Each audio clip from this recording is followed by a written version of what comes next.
যার ফলে আজকে এই অবস্থা। সমাজের আজকে আমরা দোষ দিই, অন্যের আমরা দোষ দিই, নিজের দোষ আজকে আমরা কখনো ধরতে চাই না, নিজের ভুল থেকে আমরা বের হয়ে আসতে চাই না।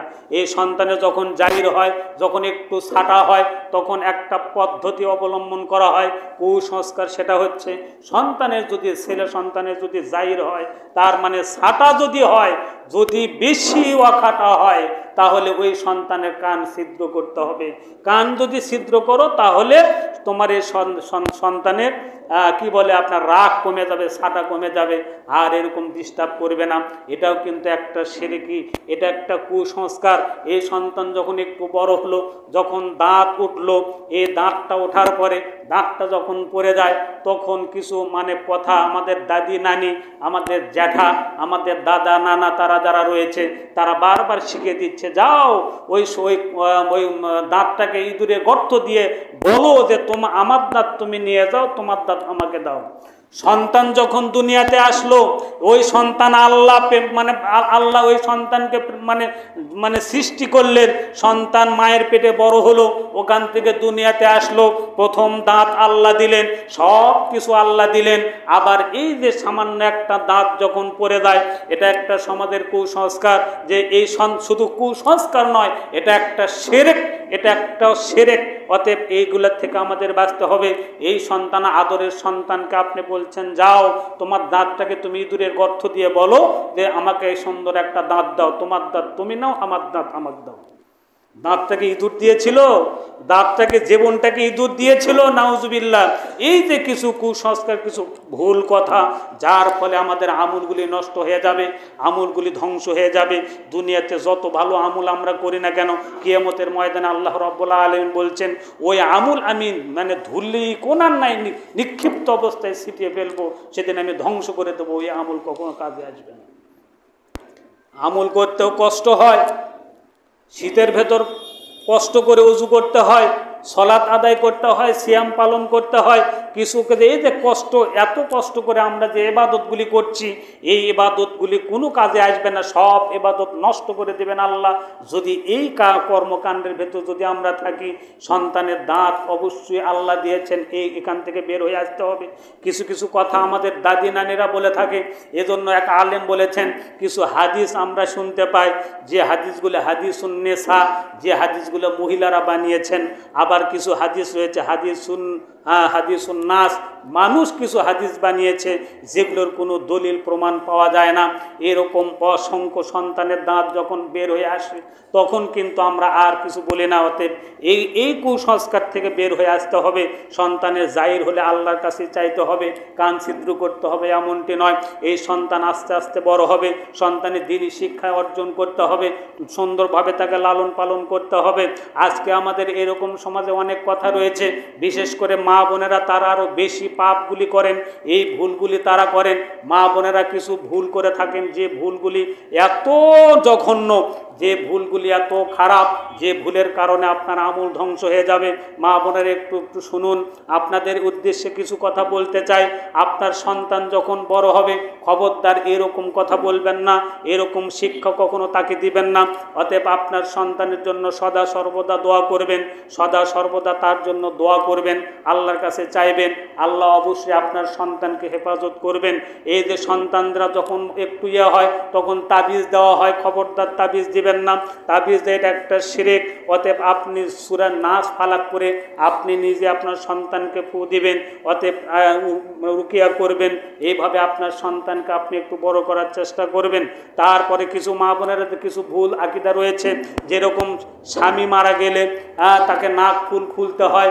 এই নাক ফুল যে স্বামী মারা গেলে খুলতে হয়, এটা হাদিস কোরআন ইসলামের কোনো দৃষ্টিতে নাই।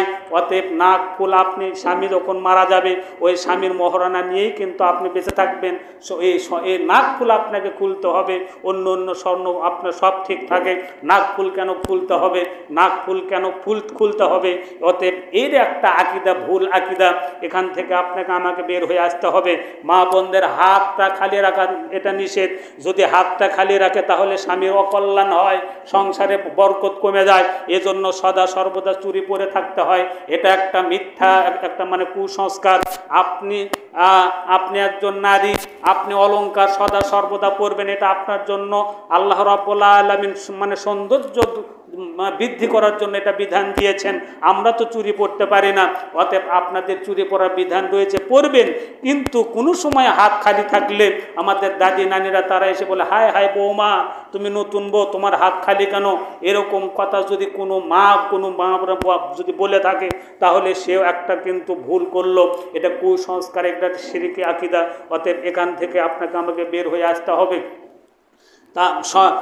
তারপরে আপনার ওই নতুন বউ যখন ঘরে আসে তাকে নরম বিছানায় বসতে দিতে হয়। নরম বিছানায় যদি না বসতে পারে তাহলে তার মন মেজাজ নরম হয় না।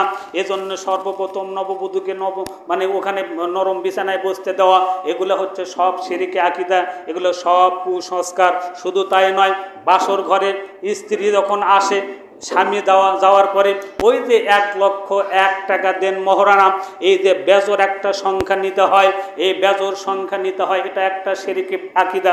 অতএব এখান থেকে আপনাকে আমাকে বের হয়ে আসতে হবে। যতটুকু আপনি মহারানা পারেন ততটুকু দিবেন। 1,01,000 টাকা, 5,01,000 টাকা, এই যে বেজর সংখ্যা একটা 1 আনতে হয়। কারণ এটা আনতে হয়, ওই যে দাদা নানা আছে বিয়ের অনুষ্ঠানে, তারা বলছে না 5,01,000 টাকা এটা ধার্য করতে হবে। 1 টাকা কেন করতে হবে, এর জবাব আজ পর্যন্ত আমি পাই নাই। কোরআন হাদিসে তো এরকম নাই, কিন্তু এটাও যে বলে আসছে যে 1 টাকা দিতে হবে, এটাও একটা শিরকি আকীদা। ওখান থেকে বের হয়ে আসতে হবে। এরকম আকীদায় কেউ যদি বিয়ে করে, ওই বিয়ের ভেতর আর বরকত থাকবে না। আপনি মহারণা দিচ্ছেন অনেক, আবার ওই যে বলা হয়েছে বাসর রাতেই কিন্তু ক্ষমা নিতে হবে। এজন্য স্ত্রীর হাত এবং পা ধরেও হলেও আমাকে ক্ষমা নিতেই হবে। বাসর রাতে মানে মিলনের পূর্বেই, বাসরের পূর্বেই স্ত্রীর কাছ থেকে মাপ চেয়ে নিচ্ছি আমরা। এটা শিখিয়ে দিচ্ছেন যে আজকে তুমি মাপ চেয়ে নিও, তাহলে তোমাকে আর দিতে হবে না মহারণা। এর একটা ভুল আকীদা, এগুলো সব শিরকি আকীদা এবং এগুলো হচ্ছে আপনার কুসংস্কার। ওখান থেকে আপনাকে আমাকে বের হয়ে আসতে হবে। এগুলার থেকে আমি যদি বের হয়ে না আসতে পারি, যে আমলগুলি আমরা করছি এই আমলগুলি ধ্বংস হয়ে যাবে, এই আমলগুলি টিকবে না, এই আমলগুলি আর কোনো কাজে আসবে না, যার ফলে আপনাকে আমাকে ভালো আমল করেও জাহান্নামে যেতে হবে। অতএব উদাত্ত আহ্বান করছি, সমাজে কিছু কুসংস্কার যেগুলা শিরকির ভেতর মানে পড়ে যায়, এগুলার থেকে আপনাকে আমাকে বের হয়ে আসতে হবে। এরকম অসংখ্য কথা রয়েছে। কেউ বলেছেন 150, কেউ বলেছেন 200। ইতিপূর্বে আমি যে গত জুমায় আলোচনা করেছি, শিরকের যে প্রকার ভেদ রয়েছে এটাকে 700 পর্যন্ত রয়েছে। অতএব কিছু কিছু একটা আমলের কারণে, একটা কথার কারণে, একটা বিশ্বাসের কারণে আপনার আমল সব বরবাদ হয়ে যাবে। এগুলোর থেকে আপনাকে আমাকে বের হয়ে আসতে হবে। যদি আমরা বের হয়ে আসতে না পারি, তওবা করে যদি ফিরে আসতে না পারি, তাহলে কিন্তু আমাদের আমল টিকবে না। আপনার সন্তানের পরীক্ষা, সকালবেলা ডিম খাওয়া যাবে না। যদি ডিম খায় তাহলে ওই সন্তান 0 পাবে। এজন্য ডিম যে গোল, এজন্য ডিম খাওয়া যাবে না। তবে এই যে একটা আকীদা, এটা এখান থেকে বের হয়ে আসতে হবে।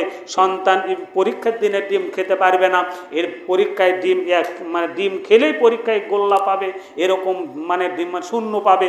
এই যে একটা ভুল আকীদা, এখান থেকে বের হয়ে আসতে হবে। এই যে হাতে থেকে যখন কোরআন পড়ে যায়, মা বোনেরা এটা বলে থাকে 2.5 কেজি চাল দিতে হবে অথবা 2.5 কেজি লবণ দিতে হবে। এরকম কোনো বিধান ইসলামে নেই, এটা মানুষের বানানো। হাত থেকে কোরআন যদি পড়ে যায়, আপনাকে তওবা করতে হবে, আল্লাহর কাছে চাইতে হবে। এটা ভুল ক্রমে হয়েছে, এটা ভুল ক্রমে হয়েছে। এর জন্য 2.5 কেজি চাল দিয়ে আপনি একটা কোরআনের মূল্য ধরলেন 2.5 কেজি চাল অথবা 2.5 কেজি লবণ। মা বোনেরা বলছেন সি সি সি, হায় হায় হায়, সর্বনাশ বৌমা, তোমার হাত থেকে কোরআন পড়েছে, 2.5 কেজি চাল আজকেই দিতে হবে। এগুলো ভুল আকীদা, এগুলো কুসংস্কার। এখান থেকে বের হয়ে আসতে হবে। আপনি আল্লাহর কাছে তওবা করতে পারছেন না, আপনি আল্লাহর কাছে মানে ক্ষমা চাইতে পারছেন না।